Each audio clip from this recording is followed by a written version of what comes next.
संघर्ष न्यूज, लढा बहुजनांच्या हक्कासाठी. जय हिंद. आम्ही विजयनगर इथे आहोत. आपण बघतोय महाराष्ट्रामध्ये ज्या प्रकारचा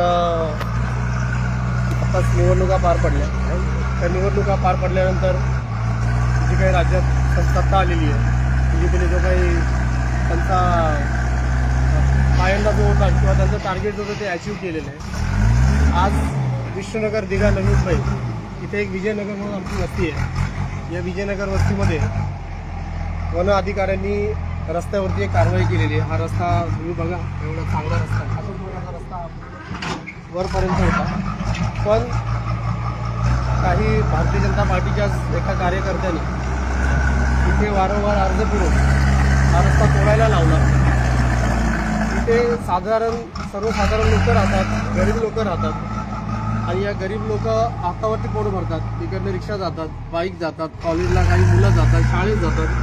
तर त्यांनी जायचं कसं? हा रस्ता तुम्ही व्यवस्थित बघा. हा रस्ता कशा प्रकारे खोदलाय आणि ह्या अशा रस्त्यातनं लोकांनी जायचं कसं, याचं उत्तर जो कोणी तो कार्यकर्ता आहे भारतीय जनता पार्टीचा, मला विशेष सांगावं वाटतं की भारतीय जनता पार्टी नक्की सत्तेमध्ये कशासाठी आले? हे असं गोरगरिबांना उद्ध्वस्त करण्यासाठी आली आहे.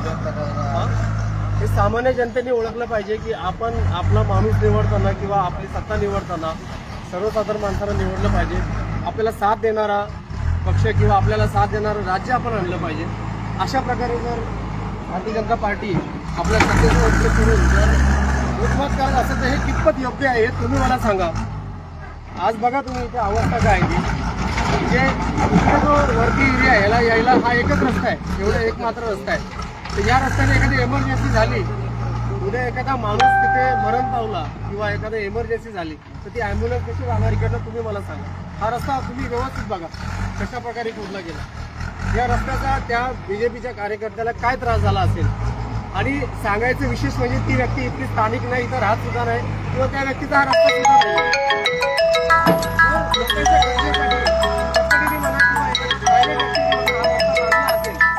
लोकांच्या सोयीसाठी बांधलेला आहे. तिथे काय लोक घरं बांधत नव्हती, एवढं तरी त्या मूर्ख माणसाला कळायला पाहिजे. खरोखरच मी अशा व्यक्तीचा निषेध व्यक्त करतो आणि अशा प्रकारच्या लोकांना आपण चपराक दिली पाहिजे हे मी तुमच्या माध्यमातून सांगतो.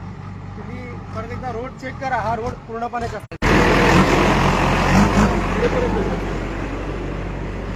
त्या रस्त्याची अवस्था तुम्ही बघा.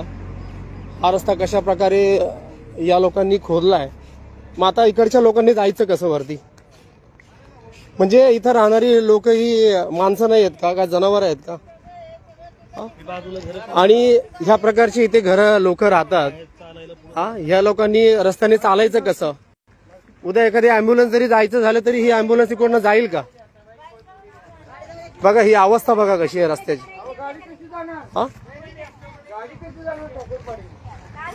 याचा जाब त्या भारतीय जनता पार्टीचा जो कोणी कार्यकर्ता आहे त्यांनी ही लेटर टाकून कारवाई केलेली आहे. बीजेपीचा एक कार्यकर्ता आहे, त्यांनी सारख्या लेटर देऊन देऊन रस्ता तोडायला लावलाय. आपण सरकार निवडताना आपण म्हणतो आपण भारतीय जनता पार्टीला देऊ, याला देऊ, त्याला देऊ, हे अशी आपली वाट लावत आहेत. 2 दिवस झाले निवडणुका होऊन, बरोबर की नाही? आणि आज लगेच आपला रस्ता तोडला. ह्या रस्त्याचा त्याला काय त्रास आहे मला सांगा. उद्या एखादा विद्यार्थी झाले, शाळेत झाले, इमर्जन्सी जर जायचं असेल अँब्युलन्सने, माणूस कसं जाणार सांगा तुम्ही. त्यासाठी मी व्हिडिओ बनवतोय की लोकांना कळायला पाहिजे, पूर्ण महाराष्ट्रभर लोकांना कळायला पाहिजे की या भारतीय जनता पार्टीचा जो कोणी कार्यकर्ता आहे शिंगे म्हणून, त्याला काय त्रास झाला या रस्त्याचा. तो इतर राहत सुद्धा नाहीये, त्याला काय करायचं, आपल्या रस्त्याची काय घेणं देणं. तर तुम्हाला योग्य वाटतं का हे तुम्ही मला सांगा या व्हिडिओमध्ये. तुम्ही इथं राहता ना जवळच, हे तुमच्यासाठी योग्य आहे का? ते झालं ते बरोबर झालं की चुकीचं झालं? चुकीचं झालेलं आहे. हा, मग आपण चुकीच्या माणसाला निवडून देतो, त्याच्यामुळे आपल्यावरती अशी वेळ येते. कळालं? आणि आता हा रस्ता असा खोदलाय, तुम्ही चालू तरी शकता का याच्यावर? हे दादा इथं राहतात, हे दादा बघा काय सांगतात. मी काय बोलतो माहिती का, मी तुम्हाला पाया पडून सांगतो, तुम्हाला माझं मत नसतं ठेवून सांगतो.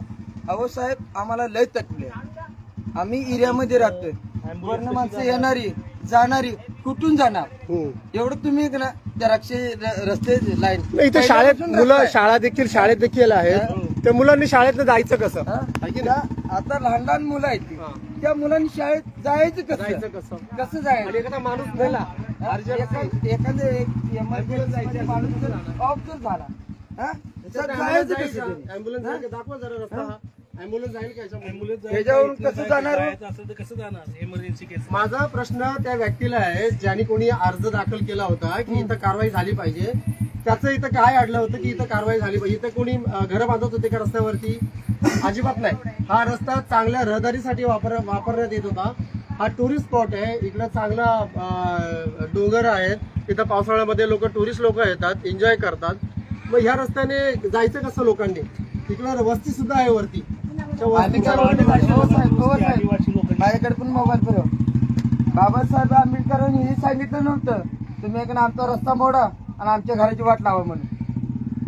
हा नाही, विषय तेवढं बाबासाहेबांचा सांगितलं नाहीये. विषय हा आहे आपल्या गरजांचा, हे आपल्या गरजेसाठी आहे. हा? आणि आपल्याला सुखसुविधा नसतील तर आपण कशाला भारतीय जनता पार्टीला निवडून द्यायचं मग? आम्ही हे जे काम केले हे भारतीय जनता पार्टीच्या माणसाने भारतीय केले. जनता त्याला काय त्रास झाला पार्टीच्या इथे? माणसाने काम केलं. तो इथं राहतो का? दुसरा कोण राहतो कोण नाही त्याला काय माहिती त्याला पैसे भेटले नसतील म्हणून त्यांनी हे केलं.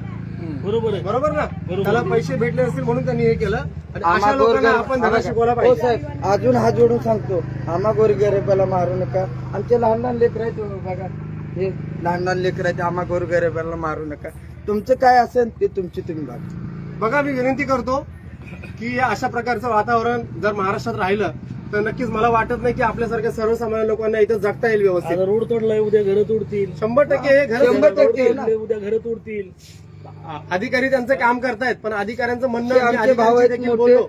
हे आमचे भाऊ मी आहेत अधिकाऱ्यांशी हे बोललो. आमचे भाऊ आहेत. अधिकाऱ्यांचं म्हणणं होतं की वारंवार सदरील व्यक्ती ही त्यांना त्रास देते, त्यांना देखील ब्लॅकमेलिंग करते की तुम्हाला काय भेटले का, तुम्ही कारवाई का नाही करत.